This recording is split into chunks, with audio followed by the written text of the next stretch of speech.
Bien, vamos a ver este tema.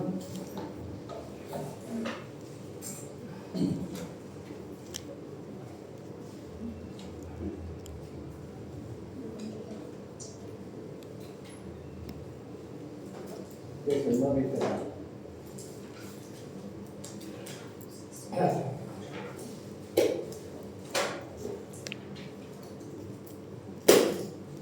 ¿Cuál es el concepto de móvil? El concepto de móvil tal es que el pelo tiene una forma cilíndrica u ligeramente ovoidea, que es dinámico, y ese dinamismo se debe a que tiene tres segmentos: cabeza, hombro y nariz. Estos tres segmentos son capaces de originar el mecanismo del parto. Cabeza. Toda esta parte es muy fea, tiene muchos números. A nosotros no nos gustan los números. Ya. Este tema es para residentes de segundo año. Entonces van a obviar muchos números. Entonces en la cabeza se distinguen dos regiones, que es el cráneo y la cara. El cráneo tiene la bóveda y la base.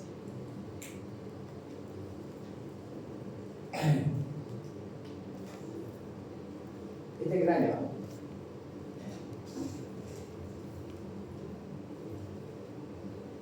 es importante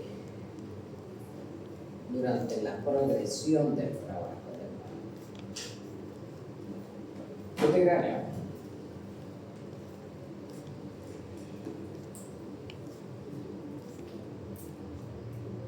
tiene que estimular, estar sobre el cuello del niño, para que el trabajo de parto sea más ágil, sea más seguro.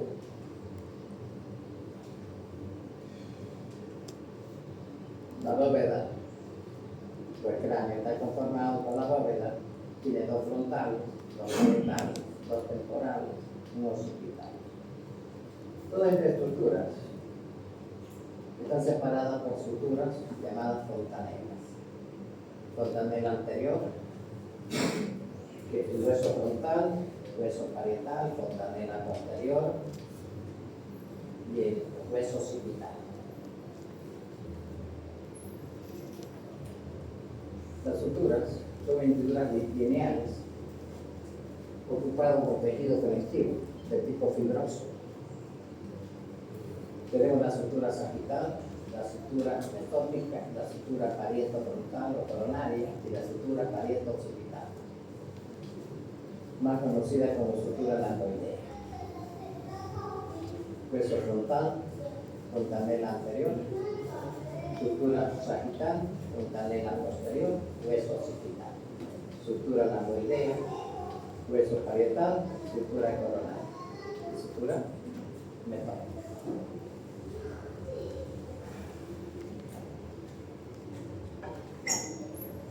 La cabeza, fontanelas, son espacios membranosos, ¿no es cierto? Tenemos la fontanela mayor,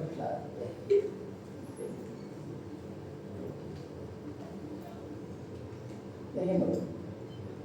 Todas estas estructuras, ya, ellas tienen unos diámetros, antero, posterior, anterior, posterior, transversos.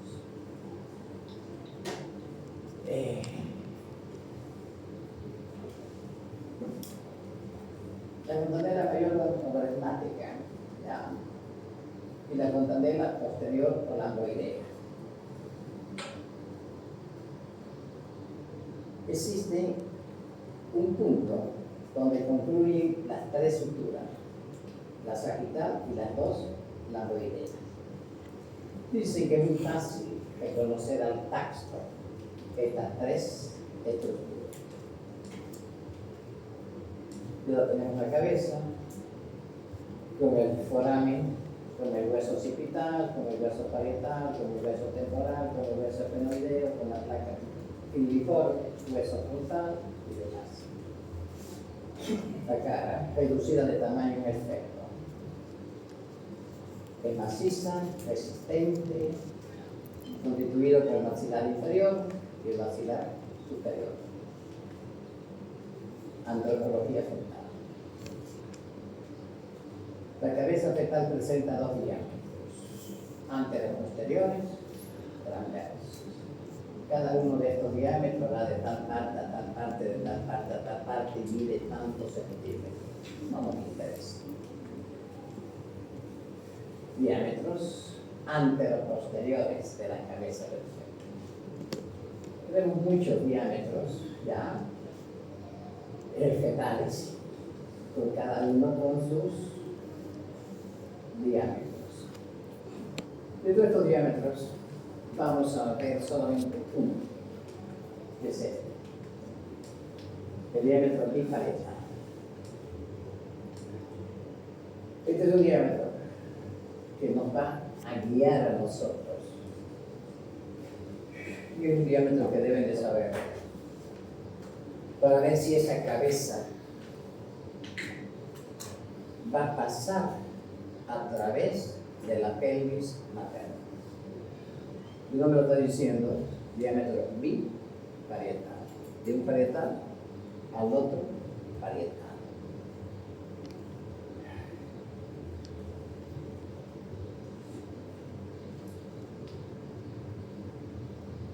En centímetros 9.5. No es 9.5.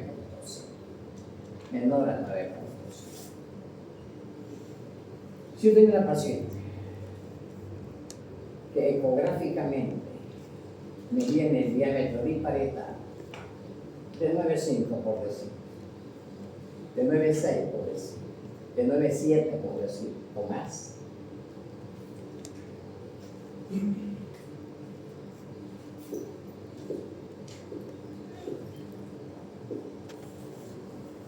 Ustedes verán el próximo semestre lo que se llama el DCP. ¿Qué es el DCP? De proporción céfalo-feto. Existen dos tipos de desproporción, por el feto y por la madre. DCP de origen materno o DCP de origen fetal. Yo tengo una pacientita chiquitita con una altura de 1,40 por decir. con seguridad que eso es un DCP de origen materno. ¿Qué quiere decir eso? Que la cabeza de ese niño no va a poder pasar por la pelvis de esa mujer. Se lo considera talla baja, hasta 1,44 centímetros.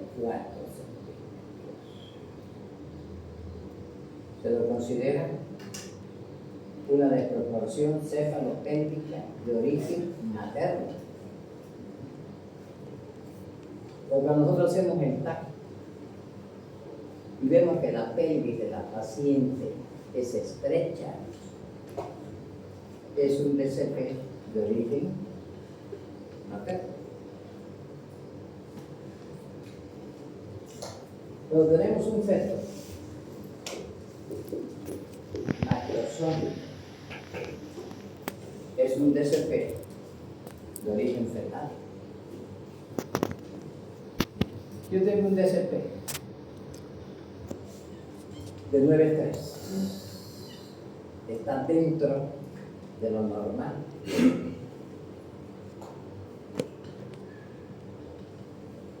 Yo aprendí que un DCP mayor a 9,3 ya es un feto macrosómico, ya es un feto cabezón. Eso no quiere decir que yo no haya hecho parto o haya visto parto con 9,6, que ha sido parto normal. Pero un DCP de 9,5 ya es un feto grande, o mejor dicho, un feto macrosómico. Nosotros recibimos una paciente y nos informa el diámetro biparental 9,6, 9,5. No nos quedemos con esa paciente, derivemos a esa paciente, porque puede ser un parto normal, puede ser normal, no digo que no, pero también nos puede dar, o nos puede hacer un parto que se llama distóxico. Distóxico es cuando hay algún problema durante el parto. Y eutóxico, cuando el parto se realiza con todas, sin ninguna complicación. Entonces, un diámetro del DCP de 9,5 ya se lo considera macrosómico, un DCP de origen fetal. Colocación fetal. Es importante conocer y poder determinar la disposición del feto con respecto a sí mismo, al útero y a la pelvis. Ya hemos visto, ¿no es cierto? Feto con respecto a sí mismo, cabeza flexionada, bracito cruzado, piernas, ¿no es cierto?, en flexión. La acomodación del feto en el útero ha dado lugar a una ley que rige tanto el embarazo como el parto, y que fue codificado por este autor llamado Fayet.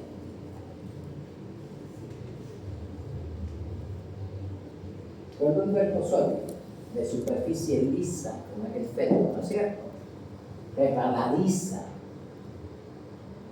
está contenido en otro de paredes deslizantes, como es el útero.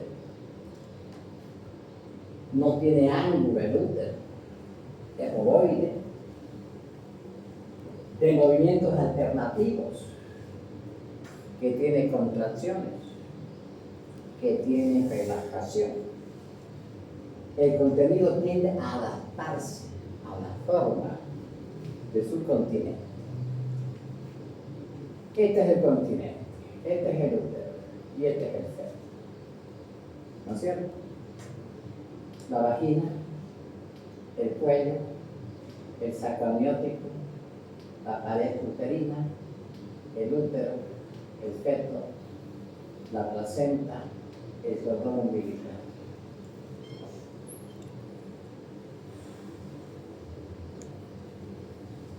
La placenta está aquí arriba, la están viendo, ¿no es cierto? Esa es una inserción normal de la placenta. La placenta se inserta. Esto es el fondo del útero. La placenta se inserta en el fondo del útero, ya sea en su cara anterior o en su cara posterior. Verán ustedes el próximo semestre que la placenta no está insertada aquí, está insertada en otros lugares. Eso es patología.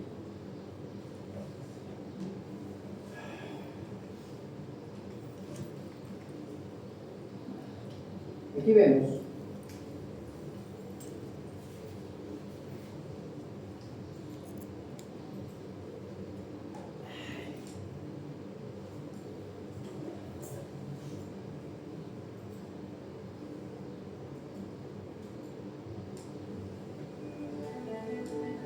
más o menos simulen, ¿no es cierto? Vean cómo el efecto va cortando. Eso lo vamos a ver cuando hacemos mecanismos del paro.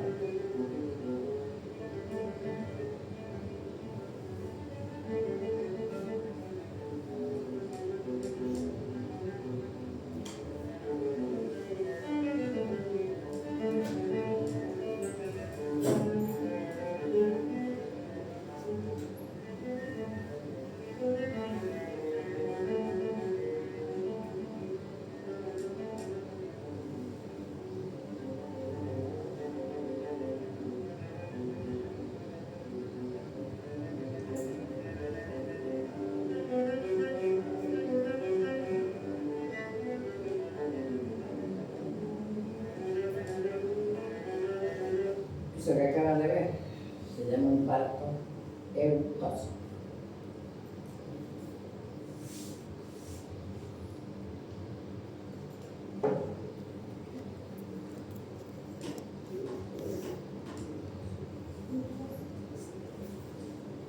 Esto es un parto distóxico.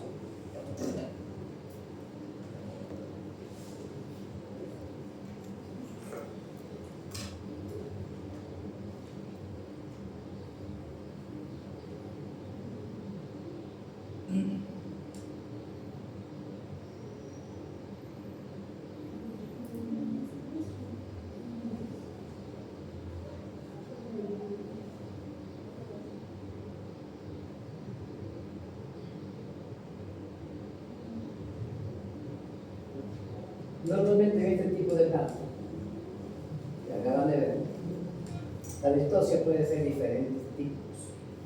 ¿Ya? A ese tipo de parto normalmente le llamamos que la pelvis de la madre no es adecuada al feto. Puede ser normal. Puede ser normal. Hemos tenido partos distóxicos.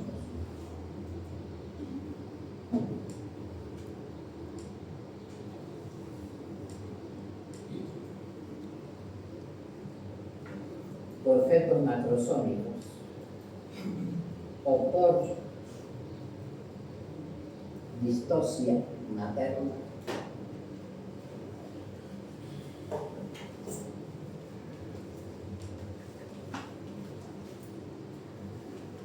Donde hemos tenido que muchas veces a propósito de fracturar la clavícula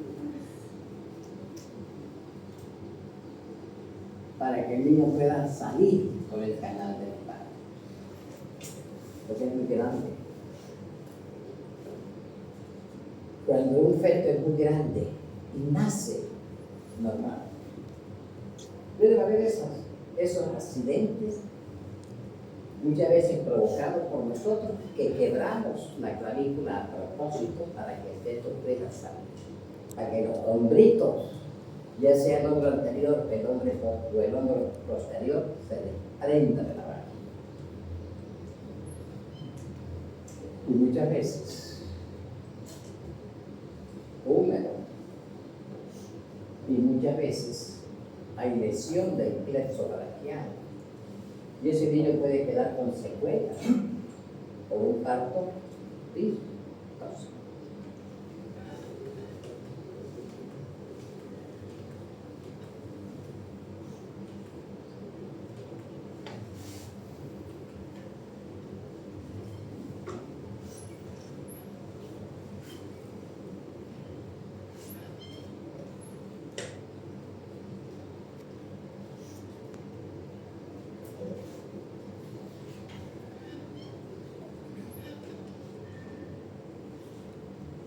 Tuve un estudio en el año 92 en una universidad de Campinas, en Brasil, sobre fetos nacidos con forceps. ¿Saben lo que es forceps? No saben. Ni lo van a saber. Forceps son unas cucharas de fierro azul que le metemos. Gracias a Dios no hice más que una vez en mi vida y no lo volví a hacer. Cuando el feto no nace, está la cabeza ahí, no nace, porque la cabeza es grande, o por diferentes motivos, metemos esas cucharas de fierro, una aquí y otra acá. Nació el muchacho, claro que nació. Y la secuela. Un estudio en Campinas, del año 92, 91-92, donde se hizo un seguimiento de 2 hospitales donde fetos que nacieron por forceps y compararon fetos nacidos eutóxicos con fetos distóxicos nacidos a través del forceps. Y se vio que esos niños nacidos con forceps tenían un mayor porcentaje de retraso mental que un niño nacido en forma eutóxica.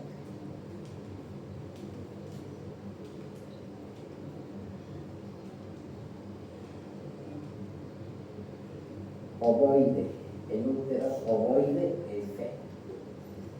¿No es cierto? El ovoide uterino, 31 centímetros, el ovoide fetal, 28 centímetros. No. Y si ustedes lo ven, está en flexión, ¿no es cierto? El ovoide uterino, dependiendo, puede ser 31, puede ser 33, puede ser 34.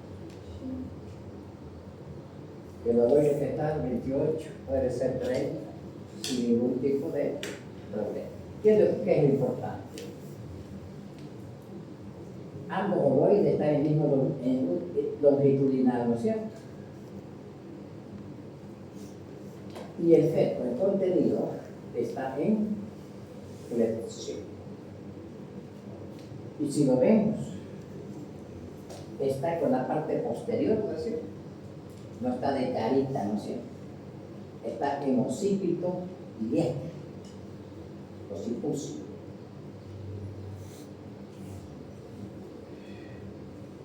Situación, ya la hemos visto, la relación entre el eje ovoide fetal y el eje ovoide materno.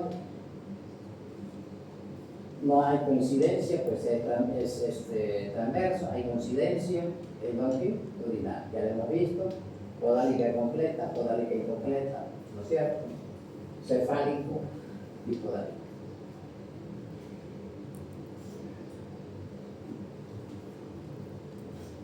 Modalidades de presentación, la hemos visto en la anterior clase.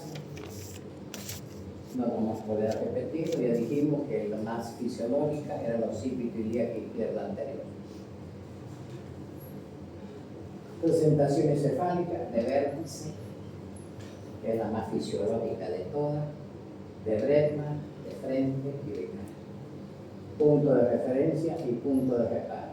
Punto de referencia fontanela posterior, la parte posterior del occipital.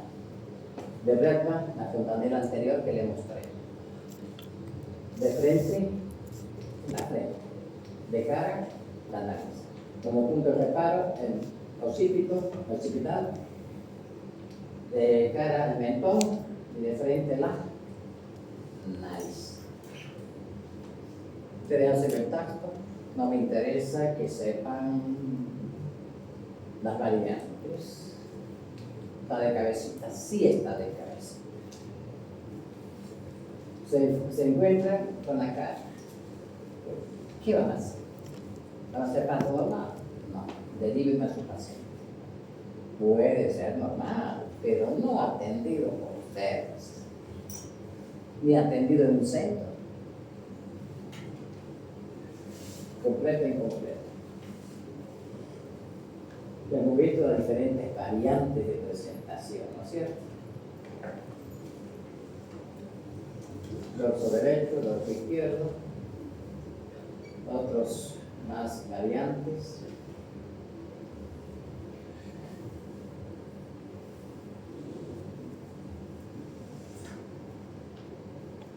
Es importante elegir.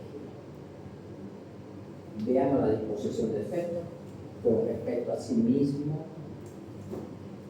al útero y a la pelvis. Con eso, tranquilo.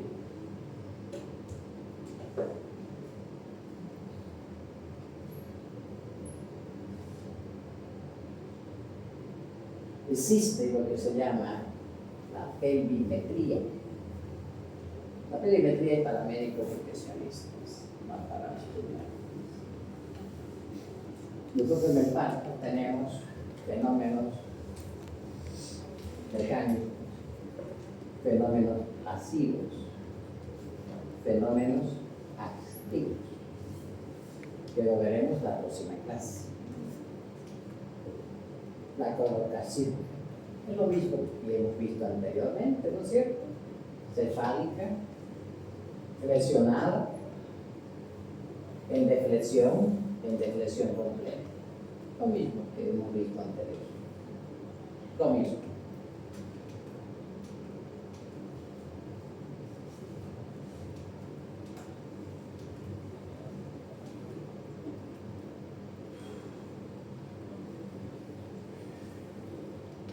La sínfisis del pubis, el sacro.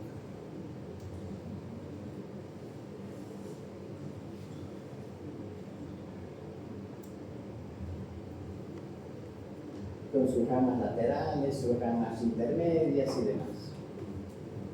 El estrecho superior, el estrecho superior. Es aquí en el estrecho superior donde primero se va a acomodar la presentación del feto, sea cefálico o sea torácico. Una serie de medidas.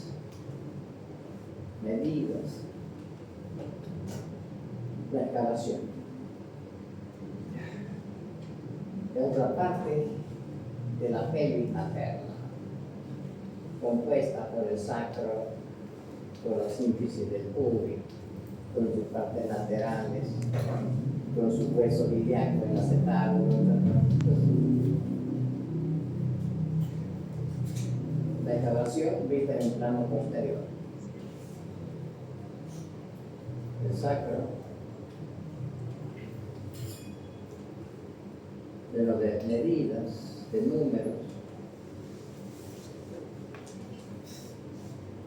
El estrecho inferior, también con el coxis, con el vértice del sacro y la sínfisis del pubis. También lleno de medidas.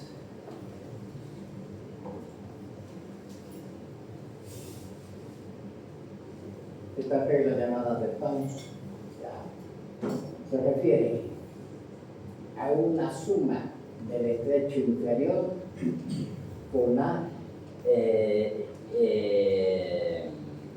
medida del biisquiático que ha dejado de tener su valor. Se dice que ese valor, la suma de eso debe ser mayor a 15 centímetros. Se dice que lo normal es 18 a 19, ya no tiene más valor. Los famosos planos de Potts, ya lo hemos visto 4 o 5 veces.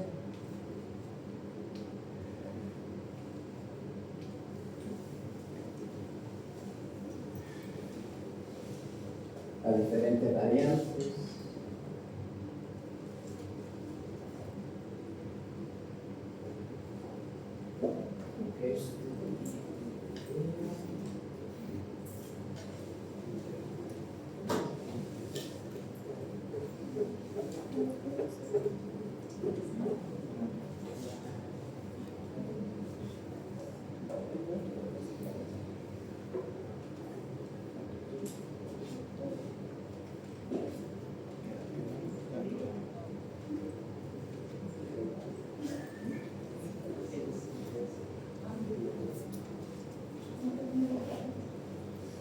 paciente tiene 10 centímetros, ha descendido los planos de Scott. Aquí vemos la cabecita del niño, ¿no es cierto?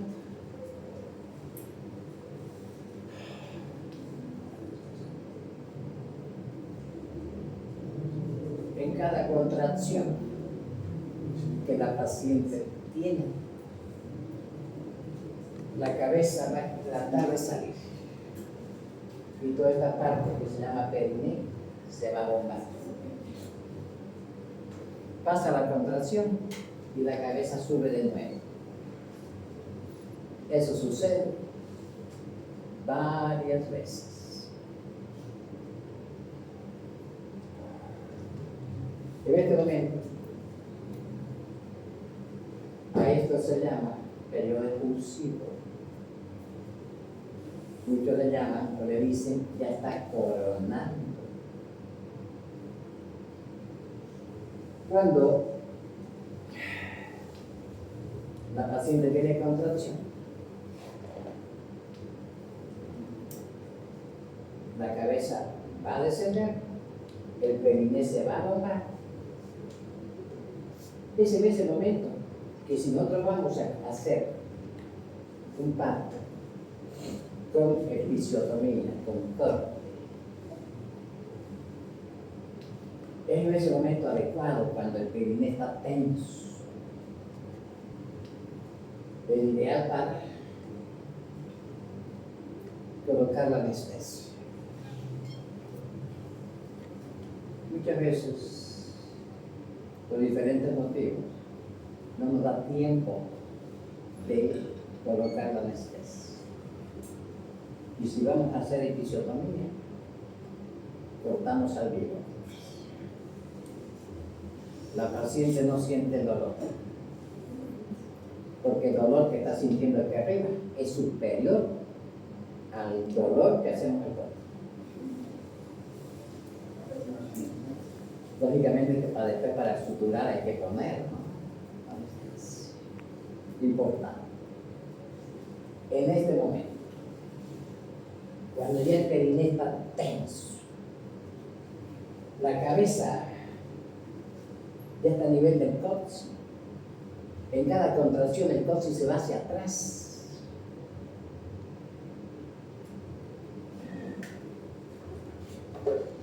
Metemos 2 dedos, ya hemos colocado la anestesia. Metemos 2 dedos, la gran mayoría somos zurdos, somos diestros, ¿no es cierto? Pues metemos 2 dedos entre la cabeza y el perineo.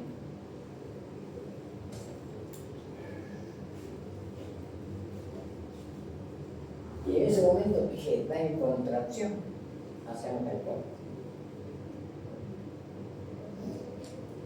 Si vamos a hacer episiotomía, hagámosla adecuadamente. No me mezquinemos al corte. Porque si vamos a hacer episiotomía, es por alguna cosa que vamos a hacer episiotomía. Si la hacemos pequeña, quizá no es suficiente y se nos desgarra entero. A este momento, el ano se distiende y la paciente en ese momento puede hacer caquita. Entonces hay una retrofusión del coxis que tira el ano con oxígeno y produce la abertura del ano, por eso se llama el bostezo del ano.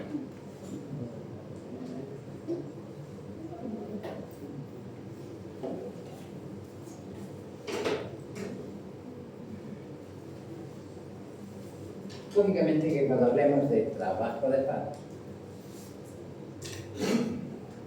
vamos a hablar de los diferentes tipos de episiotomía que existen. Que existen 3 tipos de episiotomía.